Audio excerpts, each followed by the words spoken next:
Savez-vous ce que ça fait de construire un empire avec vos propres mains, de mettre votre âme dans chaque brique, dans chaque décision, et puis de découvrir que tout n'est pas aussi parfait que vous le pensiez?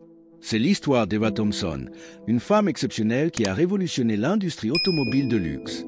Eva n'est pas n'importe qui. À 33 ans, cette visionnaire est la PDG de Thompson Luxury Car, une marque qui symbolise l'élégance, le prestige et surtout le service client irréprochable. Thompson Luxury Car, ce n'est pas juste des voitures.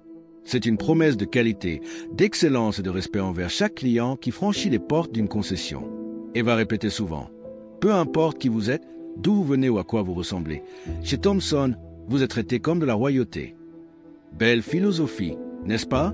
C'est ce qu'Eva croyait sincèrement, jusqu'à ce jour de printemps où tout a basculé.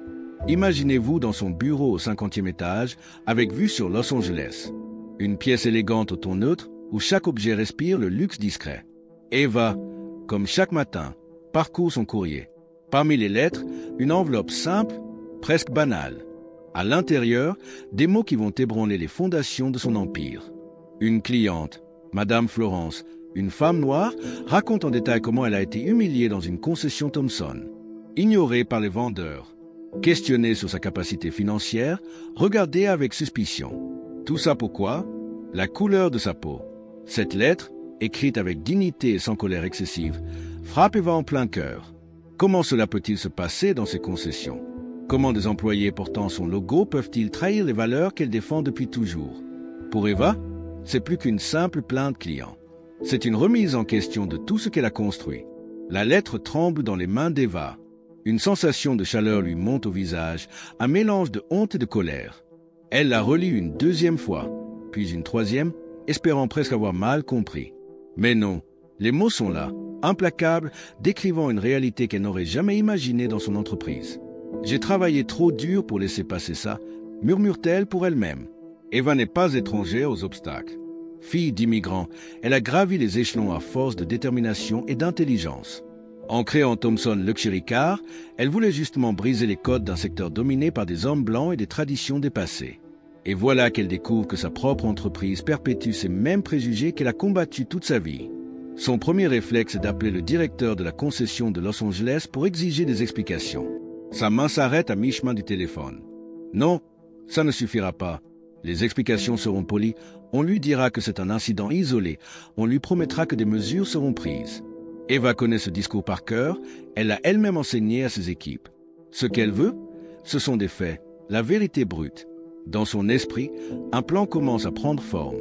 Si elle veut comprendre ce qui se passe réellement dans ses concessions, elle doit voir par elle-même, vivre l'expérience client de l'intérieur, sans le filtre de son statut. Elle appelle sa secrétaire. « Annulez tous mes rendez-vous pour les 2 prochaines semaines. Dites que j'ai une urgence familiale. » Puis, elle contacte son amie d'enfance, Sophia, maquilleuse pour le cinéma. « J'ai besoin de ton aide pour une mission spéciale. Il faut que je devienne quelqu'un d'autre. » Le soir même, Eva est assise dans son salon, entourée de vêtements qu'elle n'aurait jamais portés en public, des tenues simples, sans marque. Elle regarde une photo de son père, décédé depuis 10 ans. « Tu m'as toujours dit de regarder la vérité en face. Même quand elle fait mal, dit-elle à haute voix. C'est exactement ce que je vais faire. » Le lendemain matin, vous ne reconnaîtriez pas Eva Thompson. La PDG aux tailleurs impeccables et aux bijoux discrets mais luxueux a disparu. À sa place, une femme aux cheveux tirés en arrière, lunettes à monture épaisse, vêtue d'un jean, d'un t-shirt blanc et d'une veste en jean délavé. Rien à voir avec l'image que les magazines économiques véhiculent d'elle. Sa transformation est complète, une simple cliente de classe moyenne qui s'intéresse à l'achat d'une voiture de luxe. Eva arrive à la concession Thompson de Los Angeles peu après l'ouverture. Le bâtiment est impressionnant, tout en verre et en acier, exactement comme elle l'avait conçu. Des voitures rutilantes sont exposées sous des éclairages savamment étudiés pour mettre en valeur leurs courbes élégantes. Son cœur se serre de fierté devant cette réussite visible. Mais elle n'est pas venue admirer l'architecture. Elle entre et observe. Pendant près d'1 heure, elle se contente de regarder, notant mentalement chaque interaction entre les vendeurs et les clients. Déjà, quelque chose la dérange. Les hommes blancs en costume sont abordés presque immédiatement. Un couple asiatique attend un peu plus longtemps. Une famille latino reste sans assistance pendant près de 20 minutes avant qu'un vendeur junior ne vienne à leur rencontre. Finalement, Eva s'approche d'une Range Rover noire et fait mine de l'examiner avec intérêt. 10 minutes passent, puis 15. Aucun vendeur ne vient à sa rencontre. Pourtant, ils ne sont pas occupés. Elle peut en voir deux qui discutent café près du bureau d'accueil, jetant occasionnellement des regards dans sa direction. Eva décide de prendre l'initiative et s'approche d'eux. « Excusez-moi, je m'intéresse à ce modèle. Pourriez-vous me renseigner ?» Sa voix est calme, posée, bien qu'à l'intérieur la colère commence à monter. « Bien sûr, madame. Vous savez que ces véhicules commencent à 120 000 $. Le ton est légèrement condescendant, comme si le vendeur doutait déjà de sa capacité à payer. Jamais elle n'avait formé ses équipes à parler ainsi. « Je suis parfaitement conscient du prix, répond-elle. Je voudrais faire un essai. » Le vendeur hésite. « Nous devons vérifier votre permis de conduire et faire une préautorisation sur votre carte de crédit. C'est la procédure standard ?» Eva sait pertinemment que ce n'est pas la procédure standard. Pas pour tous les clients. En tout cas, elle a vu un homme blanc partir en essai 10 minutes plus tôt sans qu'on lui demande quoi que ce soit de tel. Eva obtient finalement son essai routier, mais l'expérience est loin d'être agréable. Le vendeur reste distant, répond à ses questions techniques par des explications simplistes, presque infantilisantes. Le moteur est très puissant. « Madame », dit-il avec un sourire condescendant, évitant soigneusement les détails qu'Eva connaît pourtant mieux que lui.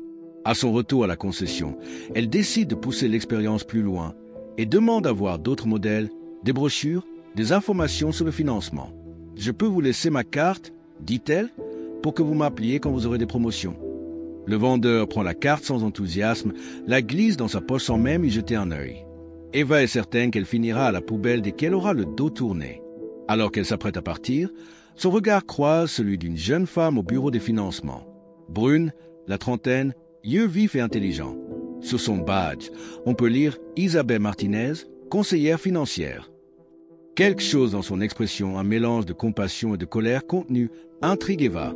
Suivant son intuition, elle attend que le vendeur s'éloigne et s'approche du bureau d'Isabelle. « Bonjour », dit-elle simplement. « Puis-je vous parler un moment ?» Isabelle hésite, jette un coup d'œil autour d'elle, puis acquiesce. « Bien sûr, mais pas ici. Ma pause déjeuner est dans 15 minutes. Il y a un café au coin de la rue. » Une demi-heure plus tard, les deux femmes sont assises dans un recoin discret du café. Eva joue toujours son rôle, mais l'expression d'Isabelle lui fait comprendre qu'elle a trouvé une alliée. « Je vous ai observé, commence Isabelle. Ce n'est pas juste ce qu'ils ont fait. Et ce n'est pas la première fois. » Sa voix tremble légèrement, comme si ces mots retenaient une cascade d'émotions. « Racontez-moi, encourage doucement Eva. » Et Isabelle parle. Elle raconte les pratiques systématiques, comment les clients de couleur sont évalués selon un score de probabilité d'achat officieux, comment certains vendeurs se réservent les clients blancs, comment les financements sont plus difficiles à obtenir pour les minorités. Elle parle des plaisanteries racistes dans la salle de pause, des emails internes au langage codé mais explicite. « J'ai des preuves », dit finalement Isabelle. « Des emails, des statistiques de vente que j'ai compilées. Je sais que je risque mon emploi, mais je ne peux plus rester silencieuse. » Eva sent son cœur se serrer. Cette jeune femme courageuse met tout en jeu par principe, sans savoir qu'elle parle à la PDG. Pourquoi me dire tout ça, moi? Isabelle sourit tristement. Parce que vous avez posé des questions. Parce que vous avez remarqué. La plupart des gens préfèrent ne pas voir. De retour à son bureau, Eva est transformée. La colère qui l'animait s'est cristallisée en détermination froide. Les documents fournis par Isabelle sont étalés devant elle. Des tableaux comparatifs montrant les différences de traitement selon l'origine ethnique des clients, des copies d'emails où les vendeurs se réservent les clients blancs, des statistiques de financement révélant des taux d'intérêt systématiquement plus élevés pour les clients de couleur. Eva convoque une réunion d'urgence du conseil d'administration.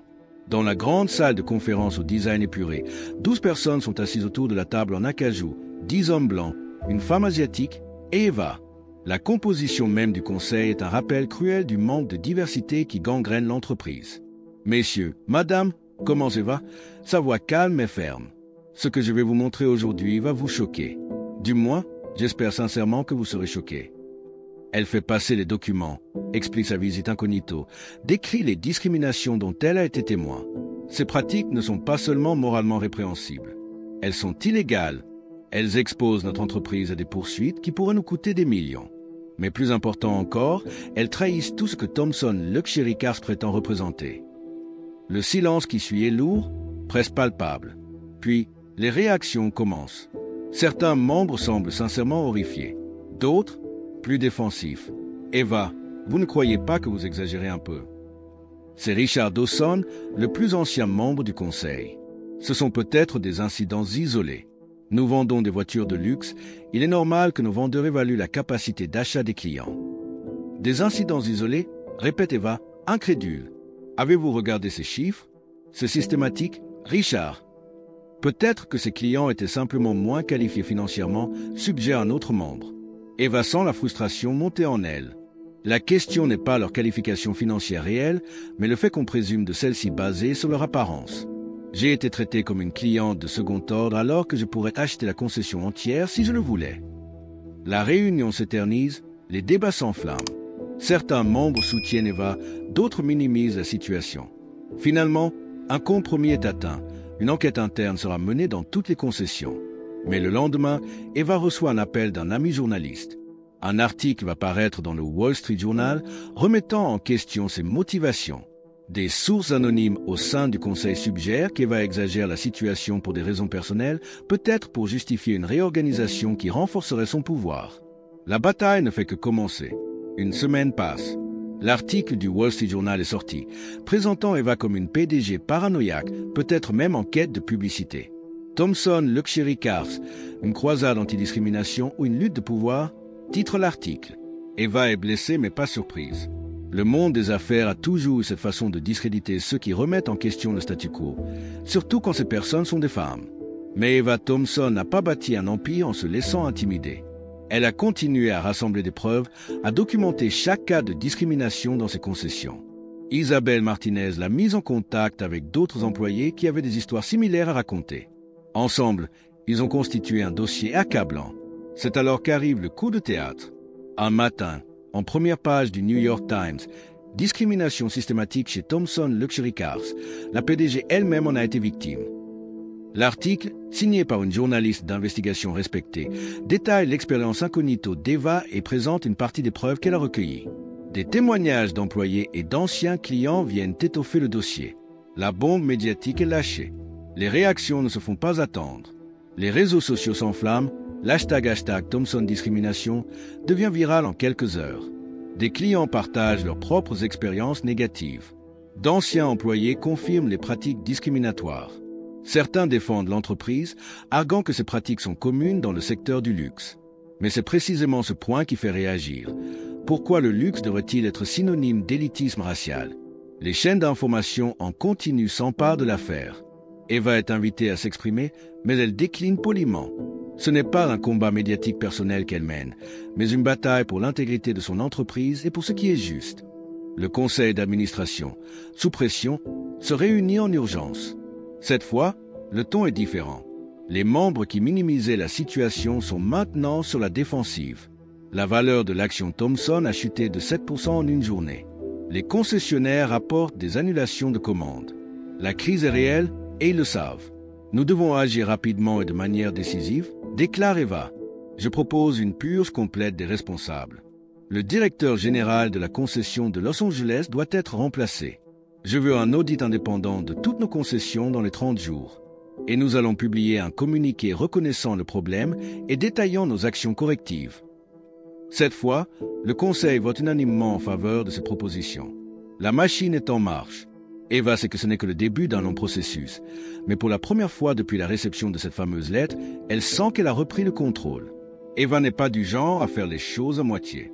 Une fois le conseil d'administration aligné derrière elle, elle met en place un plan d'action qui va bien au-delà des promesses creuses et des formations superficielles que l'on voit trop souvent dans les entreprises en crise.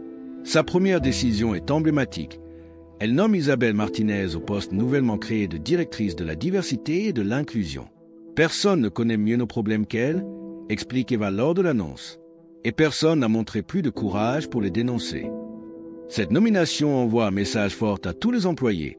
Thomson Luxury Cars valorise désormais l'intégrité et la justice plus que la loyauté aveugle. Puis vient le véritable travail de fond. Eva et son équipe mettent en place une série de mesures concrètes.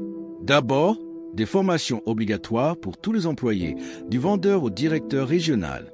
Mais pas ces formations ennuyeuses où l'on se contente de cocher des cases. Non, ces sessions sont animées par des experts en psychologie sociale, en biais inconscients, en histoire de la discrimination. Elles sont interactives, parfois inconfortables, toujours percutantes.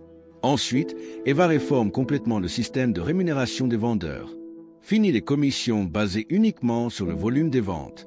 Désormais, la satisfaction client compte pour 50% de la prime, avec un accent particulier sur l'égalité de traitement. Des enquêtes anonymes sont envoyées systématiquement à tous les clients après leur visite. Mais la mesure la plus audacieuse est sans doute le programme de clients mystères. Eva recrute des personnes de toutes origines ethniques, de tous milieux sociaux, pour visiter régulièrement et sans préavis les concessions Thomson. Ces clients mystères évaluent le traitement qu'ils reçoivent selon une grille précise. Les résultats sont publiés en interne chaque mois, concession par concession. La transparence devient la règle. Ce que nous ne mesurons pas, nous ne pouvons pas l'améliorer, répète Eva qui veut l'entendre. Et ce que nous ne rendons pas public, nous ne sommes pas vraiment engagés à le changer. Ces mesures sont coûteuses, chronophages, parfois douloureuses pour l'organisation. Certains employés résistent, d'autres démissionnent, ne se reconnaissant plus dans cette nouvelle culture. Eva ne s'en formalise pas. Ceux qui ne peuvent pas embrasser l'égalité n'ont pas leur place chez Thomson Luxury Cars, déclare-t-elle lors d'une réunion générale. Nous ne sommes pas parfaits, nous ferons des erreurs dans ce processus de changement. Mais nous ne reviendrons jamais en arrière. 6 mois se sont écoulés depuis la tempête médiatique.